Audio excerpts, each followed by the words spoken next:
রব্বানা যালামনা বলেন রব্বানা যালামনা আনফুসানা ওয়া ইল্লাম তাগফির লানা ওয়া তারহামনা লানাকুনান্না মিনাল খাসিরিন বলে বলে মসজিদে কেঁদেছো, আসরের নামাজ পড়ে কেঁদেছো, যোহরের নামাজ পড়ে কেঁদেছো, মাগরিবের পড়ে কেঁদেছো, এশার নামাজ পড়ে কেঁদেছো।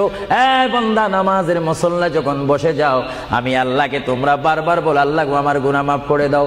তারপরও আমি তোমাদের গুনাহ মাফ করে নিই। তারপরও তোমরা নিশি রাত্রে মানুষ যখন ঘুমে যায়, তোমার বিবি যখন ঘুম যায়, তোমার ছেলে যখন ঘুম যায়, তুমি নিশি রাত্রে ঠান্ডা পানি দিয়ে ওযু বানিয়ে নামাজের মুসল্লায় বসে তুমি আবার যখন ডাক দাও, রব্বুল আলামিন, পৃথিবীর কোনো মানুষ আমার গুনাহ সম্পর্কে জানে না, তুমি আমার গুনাহ সম্পর্কে জানো। আমি এমন গুনাহ করেছি আমার বিবি জানে না, বিবি গুনাহ করেছে আমি জানি না। আল্লাহ তুমি সব কিচ্ছু জানো, হে আমার প্রভু তুমি আমাকে মাফ করে দাও। আমার আল্লাহ বলে, তারপরও যদি তোমাদেরকে আমি মাফ না করি, তারপরও বান্দা তোমরা আমার রহমতের দরজাতে